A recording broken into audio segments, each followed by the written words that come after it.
Hello నమస్తే. నేను journalist వైఆర్‌నాథ్. ఏపీ సీఎం జగన్మోహన్ రెడ్డి పైన రాయి దాడి ఘటనకు సంబంధించి పొలిటికల్ కలర్ కనపడుతోంది క్రమంగా. ఈ రాళ్ల దాడికి పాల్పడిన వారి వెనక ఎవరున్నారు అనేది చర్చ. ఈ రాళ్ల దాడికి పాల్పడిన వారి వెనక తెలుగుదేశం పార్టీ నేతలున్నారు అంటూ లీకులు వస్తున్నాయి. పోలీసులు ఇస్తున్న లీకులో, వైఎస్ఆర్ కాంగ్రెస్ పార్టీ ప్రచారం చేస్తున్న లీకో తెలియదు కానీ అటువంటి లీకులు వస్తున్నాయి.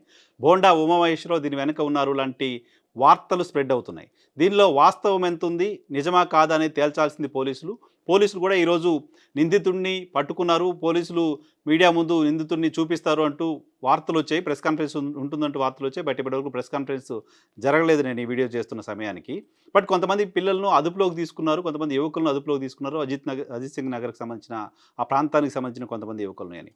అయితే వాళ్ళని ఎవరిని అదుపులోకి తీసుకున్నారు, వాళ్ళ దగ్గర ఏం సమాచారం సేకరించారు, వాళ్ళు ఏం చెప్పారు, ఈ విషయాలన్నీ పోలీసులు చెప్తే బయటకు వస్తాయి. పోలీసుల వైపు నుంచి కొన్ని లీకులు అయితే టీడీపీ నాయకులకు సంబంధాలు ఉన్నాయంటూ వస్తున్నాయి. పోలీసుల వైపు నుంచి వస్తున్నాయా, మీడియా చేస్తున్న లీకులు కానీ అటువంటి లీకులు వస్తున్నాయి. అయితే తెలుగుదేశం పార్టీ మీడియా చెప్తూ వస్తోంది, దీన్ని ఇరికించే ప్రయత్నం చేస్తున్నారు, తెలుగుదేశం పార్టీ నాయకుల్ని పైకి ఈ కేసు నెట్టే ప్రయత్నం చేస్తున్నారు, తెలుగుదేశం పార్టీకే ఆ రాయి విసిరిన సతీష్ అనే పిల్లోడు సానుభూతిపరుడే కానీ ఆయన రాయి విసమని తెలుగుదేశం పార్టీ చెప్పలేదు అంటూ ఎక్స్ప్లెనేషన్ ఇచ్చే ప్రయత్నం తెలుగుదేశం పార్టీ మీడియా అప్పుడే చేస్తుంది.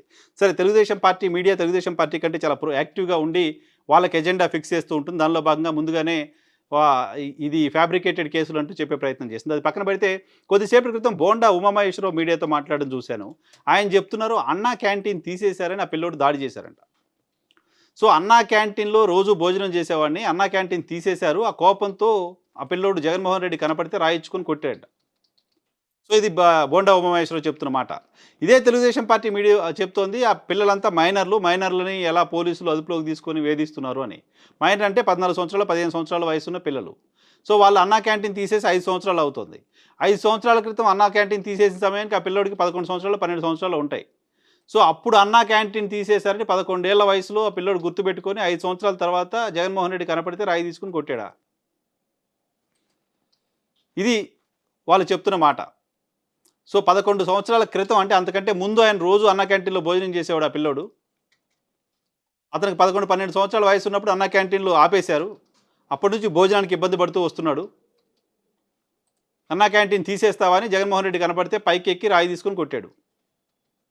సో తెలుగుదేశం పార్టీ కొంత కన్ఫ్యూజన్లో, కొంత గందరగోళంలో, కొంత టెన్షన్లో ఉన్నట్టు అనిపిస్తోంది వాళ్ళు చేస్తున్న ఈ ప్రచారం, వాళ్ళు మాట్లాడుతున్న ఈ మాటలు చూస్తే. సో ముందే అతను ఎందుకు చేశాడో, అతను ఎందుకు రాయితో కొట్టాడో తెలుగుదేశం పార్టీకి సంబంధించిన నాయకులకి ఎలా తెలుసు? అతను అరెస్ట్ చేసి తీసుకెళ్ళిపోయారు. అరెస్ట్ చేశారా లేకపోతే అదుపులో తీసుకున్నారా ఏంటి ఇంకా పోలీసులు చెప్పలా? అతను రాయేసి వచ్చిన తర్వాత వీళ్ళకి చెప్పాడా అన్నా క్యాంటీన్ తీసేశారని, నేను రాయేసానని? అతను అదుపులో తీసుకుంది పోలీసులు, విచారణ చేస్తుంది పోలీసులు. బట్ తెలుగుదేశం పార్టీకి సంబంధించిన నాయకులకి ఎలా తెలుసు అతను అన్నా క్యాంటీన్ తీసేశారు కాబట్టి రాయేసాడు అనే విషయం? సో తొందరలో, ఆత్రంలో, ఆందోళనలో కొన్ని తప్పులు చేసుకుంటూ పోతున్నారు. ఆ తప్పులు చేసుకుంటున్న క్రమంలో చేయని తప్పులు కూడా మెడకి చుట్టుకోవాల్సిన పరిస్థితి తెలుగుదేశం పార్టీకి సంబంధించిన నాయకులకు వస్తుంది. సో అన్నా క్యాంటీన్ తీసేశారని, రాయేశాడని చెప్తున్న మాట చూసి జనం నవ్వుకునే పరిస్థితి ఉంటుంది.